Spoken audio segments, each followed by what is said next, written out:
To the extent and degree to which we understand the stressors and the impact that they have on our health, I think directly correlates to our quality of life.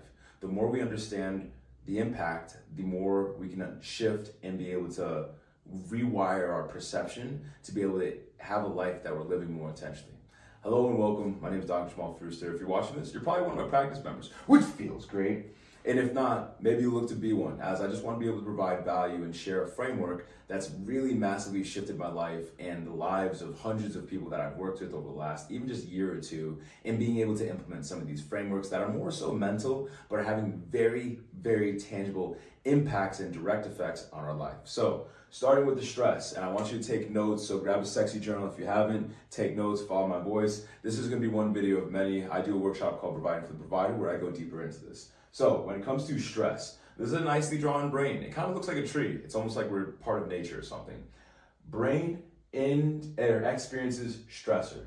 Physical, mental, emotional, social, technological. Some might even say maybe it's just the unknown, as a lot of these different stressors come on into experience our life and have an impact on our lives. But stress isn't inherently just a bad or a good thing. It's just a stimulus. One of my good mentors, Dr. Lance Fonstade, talks about it just being a stimulus. And it can just be cold water. Some people's reaction to cold water is like, ah, and they jump out of the water, they get out of the cold shower, they can't do it. Other people, what's the difference? I humbly think and submit that it's perception. Some things that might make other people sick, drinking from the same source of water, say a river per se, the originator and discoverer of chiropractic asked that question. Why is it that two people can drink from the same water, but they have two different experiences? It's our ability to adapt. And then part of our ability to adapt is our perception. So I want you to think of what's the biggest stress? What's the number one stress you're experiencing in this life? If you're one of my practice members, it's something I like to ask in a new patient exam, because that's going to directly impact and now lead to a certain level of physiology in our body where it's either going to be, I'll say, fight or flight, drawn by that crudely drawn arrow, or maybe it's you're chilling, you're in parasympathetic, you're nice and relaxed, maybe you shut down. This has a direct impact as our brain now then send messages down our spinal cord and column to now then tell the body, hey, we're prepping for war, we're prepping to survive, essentially. A lot of people just stay there. Next thing that I want to introduce is the story. So stimulus happens. I'll just stick with the cold water. Story. This is where in a split second, we assign judgment, we assign meaning, we try to understand the why. Why is this happening? This split second where a story is crafted is everything. Because if you can change your story that you're experiencing, you change your life. I got this lovely pooch walking in and out of the video, so shout out to Mochi. Enjoy, stay focused. When it comes to the story, a lot of us don't ever dissect it because these stories will then perpetuate or lead to the emotions that we experience. And that's important because we don't ever examine the story. I'll say example A, because a lot of my people are working in teams or responsible because guess what, you're a provider. Your kid or your coworker or your partner says X, Y, Z, and you received it in a way and you perceived it in a way where it was fucking offensive. It was off-putting. It didn't feel good in your system. Now that story is like, oh, so-and-so is out to get me. So-and-so doesn't care about me. So-and-so is just trying to get a leg up on me. Now we're experiencing an emotion, which we probably were experiencing before, fun fact, and it's just amplified. But now you're angry. Now you're frustrated. Now you're sad. Now you're disheartened. Now you're experiencing XYZ emotion, and then that emotion can sometimes be justified or it can be amplified by the story where it's like, they're always out to get me, or this always happens. And it's important to examine these stories. Because if we don't examine the stories, well then we probably don't have an awareness of the emotions that we're experiencing. And this is where the work really begins, y'all. Because a lot of my people are coming in for physical things, but they're actually coming for a mental and emotional stressor. The cool thing is actually the majority of my people are coming for anxiety, depression, disrupted sleep, disconnection from the partners, decreased energy, versus pain. Some of my people are experiencing pain points, but these pain points, mentally and emotionally, what if I told you that 80 to 90% of what we experience mentally and emotionally leads to a physical distortion? A lot of my people are already on board with that, but I'm just asking these questions because when I've found, as we examine these different stressors and these different stories, these different emotions that we're experiencing, it directly impacts the physical, because the matter, aka the body, is directly impacted by the quality of energy that the matter is exuding. So I'm like, well, why don't we just focus on the emotion and focus on the story? Back to this, because I'm trying to keep this to about 10 to 11 minutes. When we can examine these emotions are typically expressed one of 4 ways, and this is quoted from Letting Go, Dr. David Hawkins. People typically repress them, meaning non-consciously. Something is too overwhelming, your body goes, nope, not today. This gets held in the body and tells a story. Option number 2, we suppress them, meaning we consciously hold them within it and we compartmentalize, or we say we can't feel this, or it's not allowed to feel this, or whatever story, is leading to these emotions that are suppressing. Because when you were a kid, when you're a baby, you just let it rip. Well, I'm hungry, Mom. What's going on? I need to feel safe. I have needs. Needs aren't a bad thing. Good, bad, it's all subjective. Probably pertains to this and the unconscious agreements we're living out of. A need for me, in my perception of it, is just simple parts of this life experience that are important, so that way we can come back to a state of ease. Biological needs is just one thing. Peeing, eating, the ability to defecate, and I'm talking just from a baby. If babies can't poop as they need to, their GI isn't functioning as they need to because they're perpetually stressed, or they can't eat, that's a bad thing. Or that's an unsustainable thing, part of it.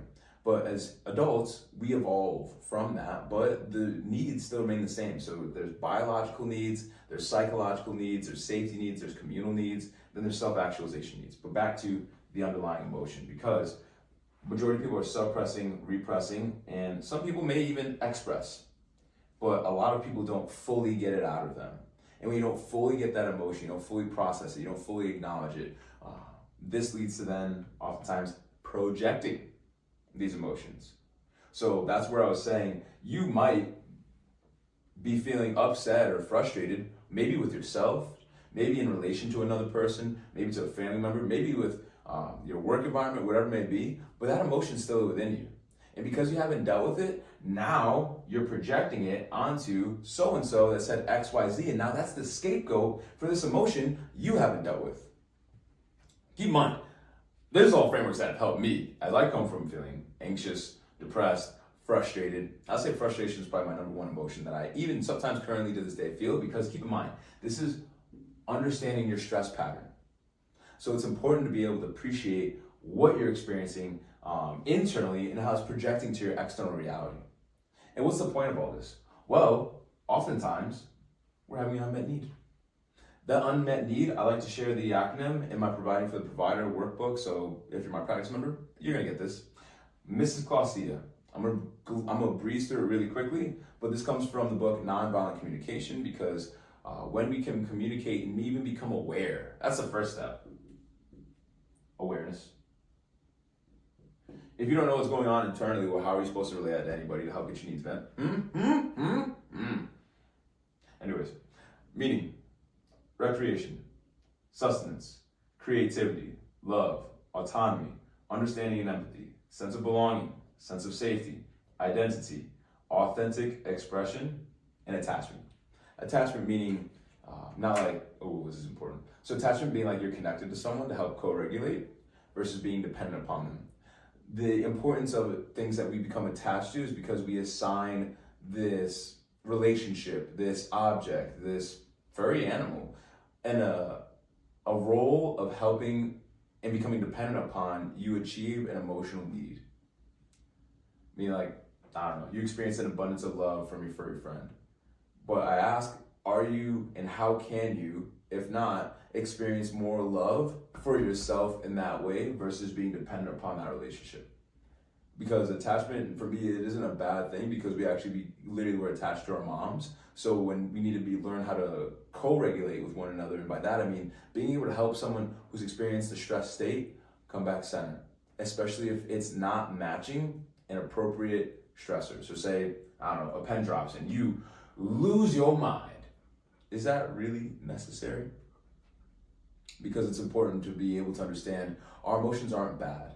or good. They just are. They're signposts. But so many of us don't pay attention to the signposts, and this is important because when we don't understand the signposts, well, we don't even stand a chance. Feel me? So when it comes to understanding these needs, now we can understand, well, what are these needs that aren't getting met, that are potentially leading to the emotion, that are potentially being amplified from the story. So when we experience the stress, now it's all being amplified. Now this is perpetuating our lives. So as we begin to land the plan on this video, as I'm shooting this before practice, which feels really good, is understanding the environment, our work, our home, and our relationships. There's a concept in science called epigenetics, where essentially not your genes, but you're essentially your byproduct of your environment, and how these genes might be turned on or off based upon your perception of your environment, and also your environment itself. As, say, just because mom has breast cancer doesn't mean you're gonna get breast cancer. Wild, I know. Which then, what does that mean? We're responsible for our perceptions of the world and what we're allowing to be overwhelming in our lives. So yes, this does require boundaries. It does require discernment. It does require awareness. That's my number one job as your chiropractor. Help you become more aware of yourself. Because the more aware you are of yourself, well, the more responsible you are. The more responsible you are, the better you're going to be able to navigate this life. Because guess what? You're not a victim of your circumstances, your environment, your genes. No. But you're the conscious observer of it all. And it does require work. And that's a beautiful thing. Because keep in mind, your mind is what we feel, think, and do. Your mind is an accumulation of what we feel, think, and do. And it's 90 to 99% non-conscious, meaning it's automatic. And that's intelligently designed, so you don't got to consciously think about how to do everything all the time, all at once. You don't need to remember how to walk again, or how to raise your body. You've already figured that over time. However, this is where I think the game begins, when we can start to identify these predominant emotions that we're experiencing. As I want you to focus on just one emotion. What's the number one emotion you constantly find yourself to feel? And maybe it's chronic. Maybe it's acute. Maybe it's a new problem. But I want you to be able to start to identify that in your mind and in your life, so you can appreciate and stay focused. Stay focused, y'all. As if you can focus, you can shift your life. A lot of people can't focus right now. And that's leading to a lot of perpetual patterns. So when it comes to this environment, I want you to be able to examine, what's the quality of this? And is this environment adding to your stressors, or is it helping you integrate them? Because if it's perpetually adding stressors, maybe that's just your season that you got to walk through, or maybe that's, a relationship you got to let go of, or maybe this is a relationship you need to be able to visit. Because if we don't understand the soil in which that makes our garden, well, now our lives are going to be a lot harder to thrive because you're not getting the nutrients that you need. The thing is, too, keep in mind that what we're experiencing in this pattern, it might not even be yours. Meaning it might be coming from mom or dad. It might be coming from something outside of you, because mom and dad quite literally made you from their seeds.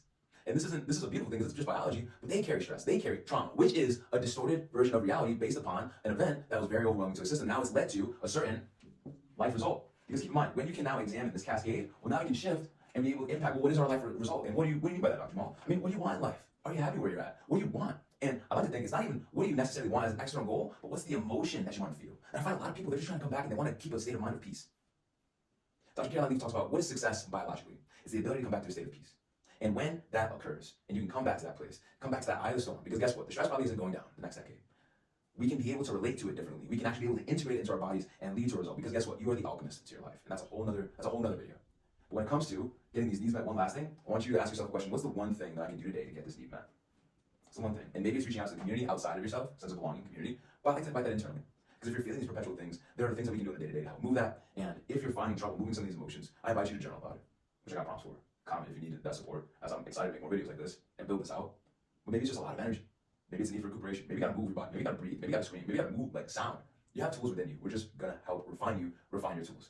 So if this video is helpful, feel free to comment below. And if you like content like this, let me know, as I'm excited to share more of this. So thank you.